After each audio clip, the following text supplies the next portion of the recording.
Good afternoon, everyone. Dr. Jaime Trent here. Welcome to day 10. So today we're going to talk about fat, one of my favorite subjects. So usually when people start eating healthy or try to lose weight, the number one thing they start doing is cutting out fat, because what they're doing is they're focusing on calories. For weight loss, we get so focused on just calories in, calories out, and don't take anything else into consideration. And that's one of the biggest downfalls for most people for weight loss. So we need fat. Fat is very nutritionally dense. It's also very calorically dense. So that's what people start looking at and say, well, it's too many calories, so I'll just cut it. I'll be able to eat more. So then what they do is they overeat the carbohydrates. That dysregulates your blood sugar. That causes more cravings, and you start overeating. Also, we've talked about insulin resistance. Overeating carbohydrates starts making you a very, very efficient fat storer and not a very efficient fat burner. So those are the reasons.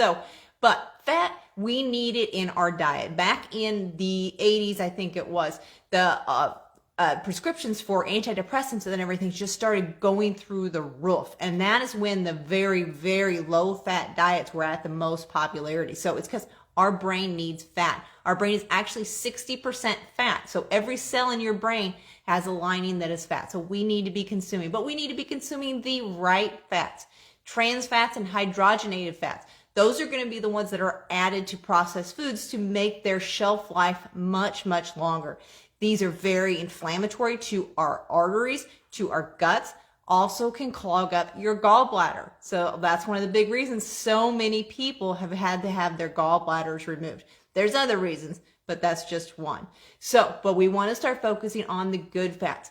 Animal fats are fine in moderation. So a lot of times when we eat chicken, we eat the dark meat, plus we eat the skin with it. We get the best quality that we can, so we usually shoot for organic.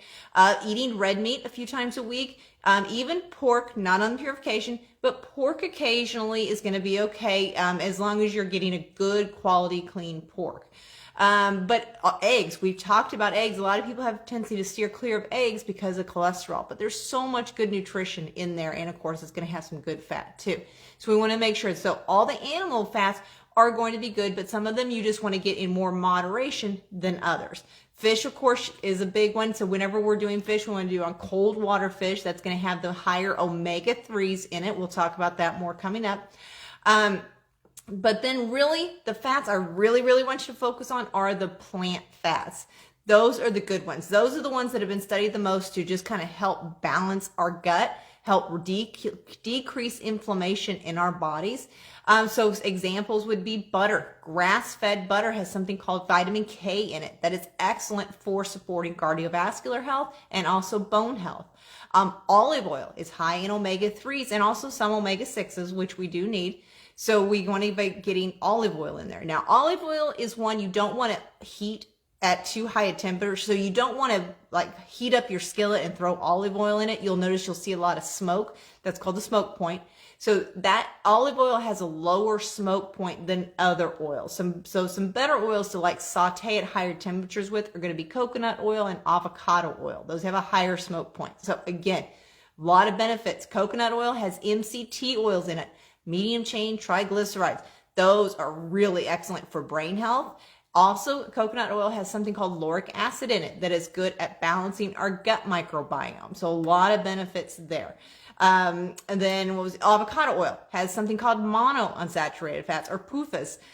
So those are also very good just for inflammation and feeding our body. So some other ones, any of your seed oils, your walnut oil, macadamia nut oil, all of those are going to be fine. We do want to steer clear of canola oil or peanut oil is not the best. And also just your regular vegetable oil is what it's called. So those are not going to be good choices. Those are very highly processed and almost toxic oils. So we really want to try to stay away from those. So, all right. So we want to make sure we are getting fat in our diets. I want to make sure every time you're eating, I want you to have a protein and a fat. Then your carbs should be coming from those low carb veggies on your list. And again, with your fats in your program guide, you've got a list of the good fats. So, but if you have a question on any of them, just let us know. Okay. All right, guys, have a great rest of your day. And one more thing I'm going to mention. I had a thought as I was kind of getting off. Salad dressings. This is a huge one. Most people have a tendency to not look at ingredients in store-bought salad dressings. You've got to look at those ingredients. Most of them are made with soybean oil, which is not a good one, and canola oil. Those are usually the top ones.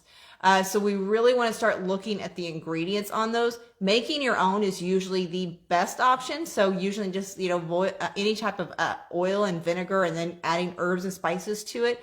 That's your best. Now, there are good ones out there now.